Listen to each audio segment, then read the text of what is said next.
for anybody that didn't see it yesterday, Brett Coleman of the Bootleg podcast did a team preview. They're doing 32 teams in 32 days. They did the Niners, and he said Brock Purdy isn't a system quarterback. He is the 49ers system. And one of the things that he gave Brock a lot of credit for was operating this offense with a lot of motion. And Brett said quarterbacks, a lot of veteran quarterbacks don't like that much motion because it changes the picture on them and it sort of makes it harder for them to read things as they go, which is the opposite of what I had heard about motion, Johnny. I had heard that quarterbacks like it because it basically gets the defense to show their cards and they have to basically show what they're doing, what their plan is, and that makes it easier for the quarterback to decipher the picture. So you know more about football than I do. What is the truth? So I guess, this whole thing will be a caveat. If you guys haven't checked out their show yesterday with Levin, go check it out. It's important context for this as well. And Rob played the clip from Brett there. I think for me, and I've been dying to dive into this too. So when we talk about what makes life easier for quarterbacks and is a system quarterback friendly, we hear that a lot about Kyle Shanahan's system. It's a very quarterback friendly system. What do we mean by all of those things? I think one thing you say, when you have a strong run game, when you have a lot of play action, that makes life easier for the quarterback because you're going to give a lot more space to throw into in bigger windows, and those things make life easier for your quarterback. You don't ask them to do this every single play. Well, when you start doing less play action like the 49ers did last year, well, now you're not as quarterback friendly. The other side is that there is going to be a difference, especially from veteran quarterbacks that played in the NFL, of who likes what. And it comes down to how was that guy's style of play. For some guys who were all about, I need every last detail of everything, but maybe, there was things there, like JT O'Sullivan was that kind of guy. He loved every last detail, wanted very detailed passing games. Got that under Mike Martz when he was there, who he's credited with teaching him the pro game. You're going to want as much of that. Give me as much information as I can. Give me as many options as I can. Kurt Warner would be very similar. There are some guys that just don't operate that way. It's almost paralysis by analysis. They're going to sit there and you try and throw all that at me, I'm just going to lock up. It's just too much data to absorb because these are things that happen in 2 to 3 seconds. And Kyle will always say this. He goes, it's really easy for us to diagnose these things when we got the clicker in our hand, or the remote for the film, and you're able to run it back and forth, back and forth, back and forth, and slow it down like I've done with this film. It's really easy it can be easier. I won't say really easy, but easier to point all this stuff out and say, okay, they're doing this to give Brock this, they're doing this to give Brock that. These things happen in a 4 to 5 second window. This is not Brock is sitting there thinking through everything. He has to just see it and react. Just like somebody who's trained on something like in the military, if they see a certain situation, they have to react to it instantly. There's no thinking about it. It's just you react because it's so ingrained in what you've done. And there's so much prep work that goes with that. And so where I had some, I guess, issue with talking about, Kyle only brings in quarterbacks who can do these things and can break down film is I think it can come across as almost oversimplifying or simplifying too much the incredible amount of detail and complexity to NFL schemes and not even NFL, some college programs. So and I'm going to get into this in one of these clips, the Seahawks with McDaniel there in Seattle, when they run one coverage, most of us would call it quarters coverage. We would say it's cover 4. Well, Seattle doesn't call it that. And it's actually a coverage that comes from Nick Saban. It's called cover 7, which is a form of cover 4.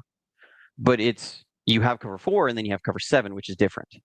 And within cover 7, you have 10 different checks. And this is what Saban was even doing at Alabama. So you have like stubby, you have stuff, you have Cora, you have cut, you have clip, you have all these checks that they can do within cover 7, just cover 7. I want to say Saban has like 12 different ways to run cover 7. And so then you have cover 3, you have cover 3 Mabel, you have trips checks, you have all these checks for cover 3. Like when you start adding on all these variations, these defenses get incredibly complex. And so when we're asking Brock Purdy to see things and then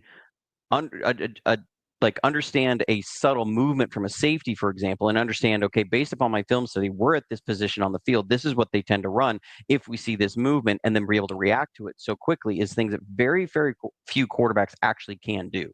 Like if you're, and especially if you're a team that doesn't run this stuff all the time.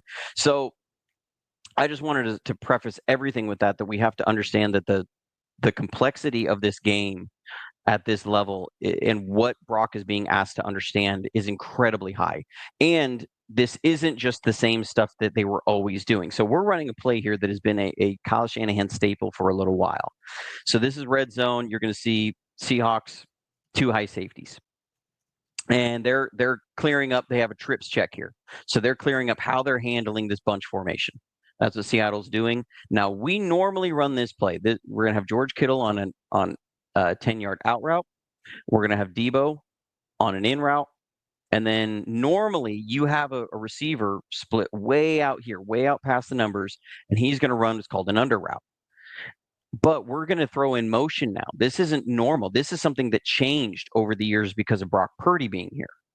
And so now you're going to take Juwan Jennings and you're going to run him in, and then you're going to run him out, and you're going to launch him from here. Well, you have to get to the same timing as way out here, as this is under route. So you're going to run him on a little out and back in. We call it a choice out China, is what Kyle calls it. So now you're adding this variation because we didn't used to do this, but now Brock can handle this motion. And so we're going to be able to do that. So we add this motion in here, and it's going to give us some important data. So first, you're going to see Brock's taking a look at the defense. He's going to bring Juwan in motion. What he's looking for is, are these guys traveling or are they bumping? That's going to tell me man or zone. So he's going to say, okay, they're bumping, so that's zone. So I know that now. And now he's going to then look at the safety. The safety widened as it came closer to the snap. And we're going to get into the weeds on this, but this is really important to understand the processing that he's going to go through here. So he knows, okay, the safety's widening, so I got cover 2. So he's going to have zone, and then a Mike that's going to be a 3 receiver hook. So this Mike's going to shade towards the 3 receiver side. So he says, okay, number 1 in this progression is Debo on this little in route. That's number 1. Number 2 is going to be Juwan Jennings on this choice out China. So you have 1, 2, and then number 3 in the progression is George Kittle. So George is number 3. So based upon that little subtle movement that we saw, Brock Purdy has already decided, I'm going straight to number 3. This is what we call streamlining the process, because he says this Mike is going to come over in the 3 receiver hook, and he's going to take away my number 1. And then you've got a hook guy that's going to come down and sit on my number 2. So that's taken away. Now I have the potential with this corner playing in what's called a cloud or in the flat. He's the guy that can make my life really bad for George Kittle on this route. So Brock is going to immediately take the snap, and he's going to pump to Juwan Jennings on this little route to move this corner. And now he's got George Kittle on an out with the safety. And so this is the amount of processing that's happening in this short period of time from just seeing the bump, the movement, and you're going to see Brock watch how quickly, boom, here comes the pump fake. There's the pump. It's going to grab the corner. You're seeing the Mike sit on Debo. You have this guy's going to come down and be able to sit on Juwan Jennings breaking in. And so he's pumping to move that corner because he's got George on the out. And so there it is. There's the pump fake. 1 hitch, ball's out. Perfect location, way out there. Hits the number 3 in the progression, streamlines it the whole way. And again, let's watch this in real time to understand how quickly that processing happens.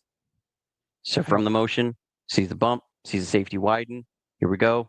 All right, I'm going to pump fake and then move a guy and go hit George. And so when we say, okay, is that the system or is that Brock Purdy? That's good play design, but that is incredible execution of that from Brock, streamlining the process, moving the only defender who can cover it to get to his number 3, and then an incredible ball location. And when you say like, oh, he sees the safety widen before the snap, it's not like the safety moves 5 yards. He takes like 2 steps, but it's just that subtle little difference. So those are the things that Brock is noticing, and he's eliminating all of this either pre-snap or immediately after the snap. And yeah, the system, it's a good system, right? Because George Kittle was able to get open against that defense. But if Brock doesn't do all those other gymnastics, it's not going to be a touchdown. And he did, and it was. Yeah. I mean, these are the plays I love breaking down because there's so many layers to it. And I just go, this is such high level play. So here we are. This is fourth quarter against the Seahawks. It's 23-17. So there's 11 minutes left in the game. This is a crucial point in this game. I just wanted to point out where this is. So we're going to see Brock's execution on this. Again, this is such high level execution. So we're going to start out. You're going to see two high safeties. Okay, split safeties, but they're inside. They're not widened real far. So this could be quarters. It could be cover 6. It could be cover 4. It could be cover 7. There's a lot of different things this can be. The Seahawks do a lot of different defenses from this presentation. So we're going to bring you check in motion. We see everybody bump over, okay, including the safety. So everybody bumps over. That tells us this is probably 2-zone.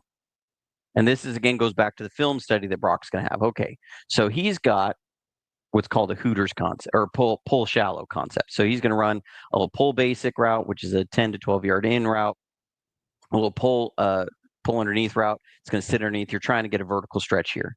So if we're in 2-zone, we got a deep half safety. We've got a cloud corner. We've got a hook player. Let me do these in blue. We got a Mike, a hook, cloud, and a deep half safety. And on the other side, we're running very similar. We're going to run a little seam route. We're going to run Juwan Jennings on choice out China. And then we're going to bring use check back around, and he's going to run out to the flat. So what Brock knows is, okay, change of strength right there. They bumped. Now we're going to bring use check back over. This is going to cause the Mike to bump back over. And he's a 3-receiver hook, so he's going to shade to that 3-receiver side. So he knows I'm gonna take this. He's going to have to grab the seam route. So he's out. Okay.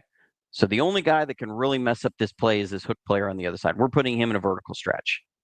So he sees that right from the get-go, but it's not just seeing it. Watch the eye manipulation he's going to have here. So he's going to send you check back motion. Everybody bumps back.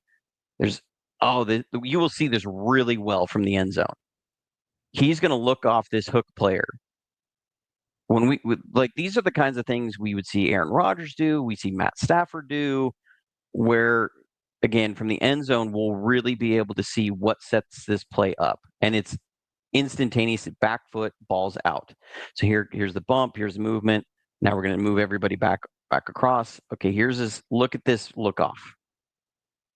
He's looking completely over. That's going to move this hook player because he wants him to grab here, and he's going to have Ayuk coming across the middle.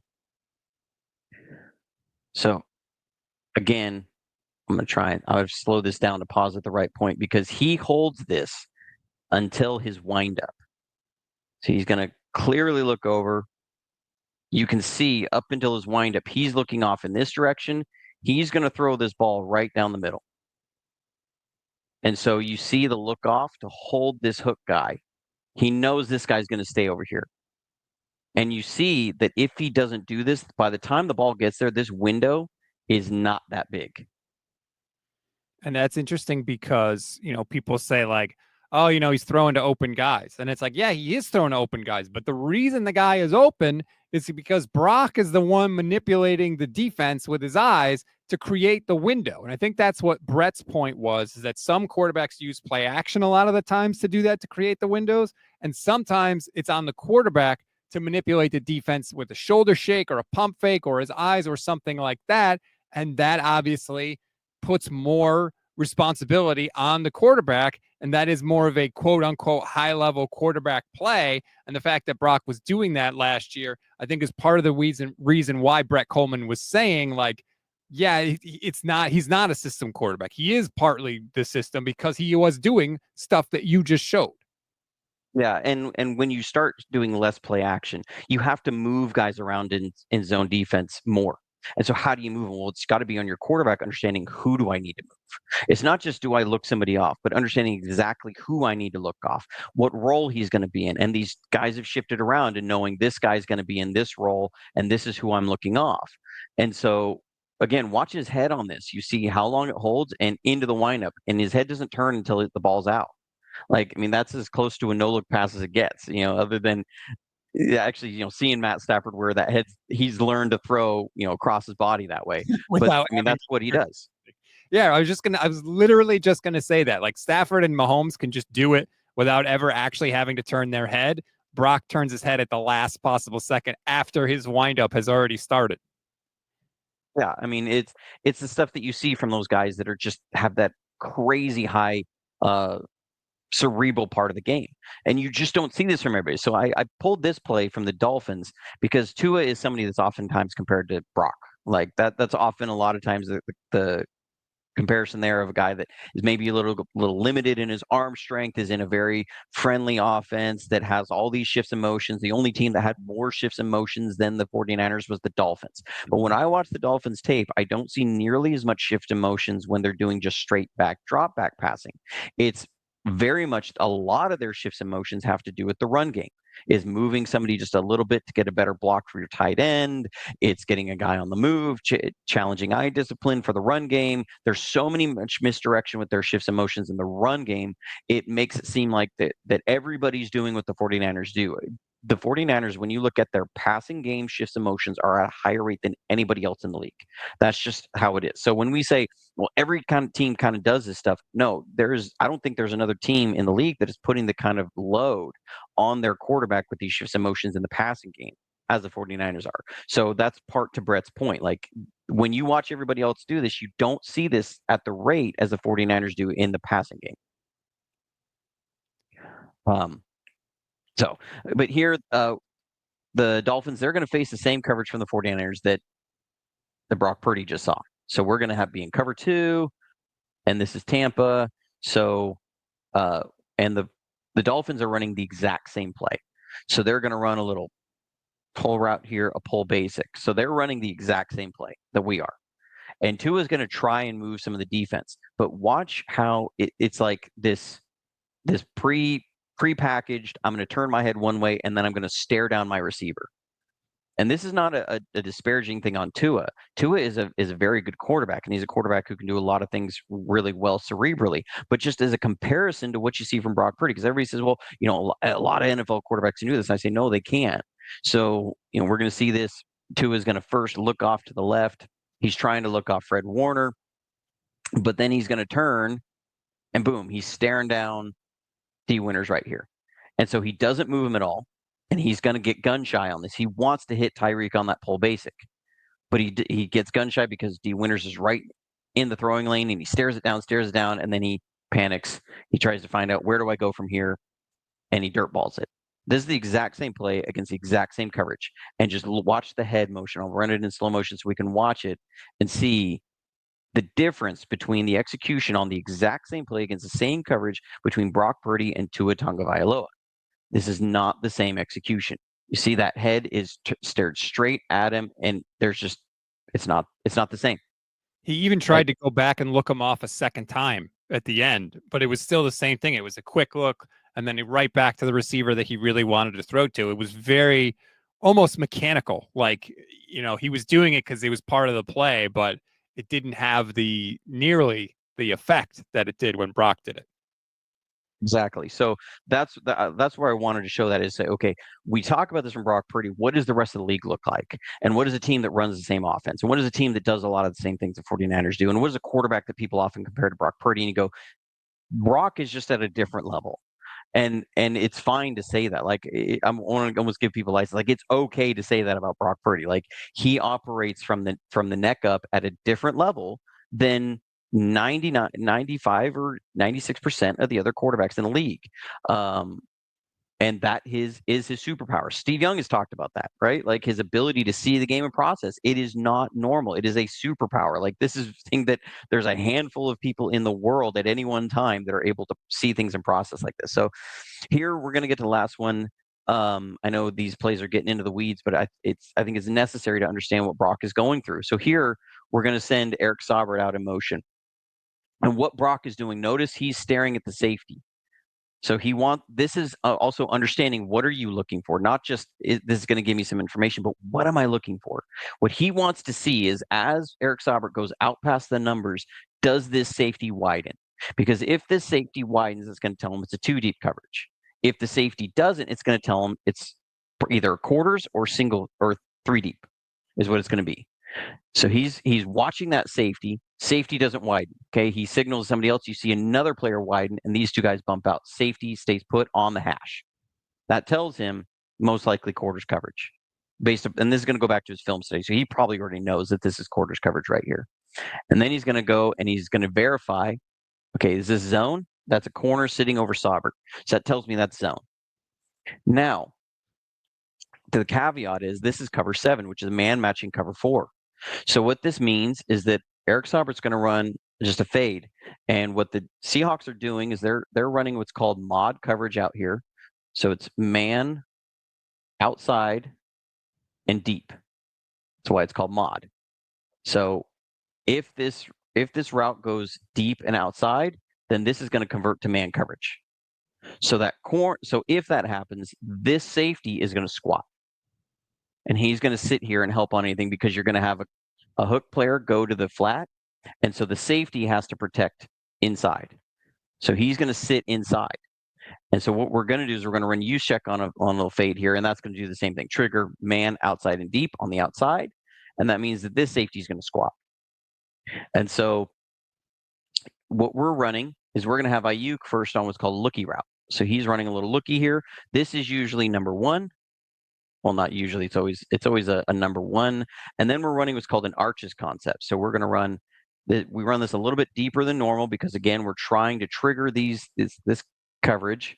And then he's going to run what's called an eliminator route. And then we have the running back on a little choice route inside. And then, so this arches concept goes 1 to 2.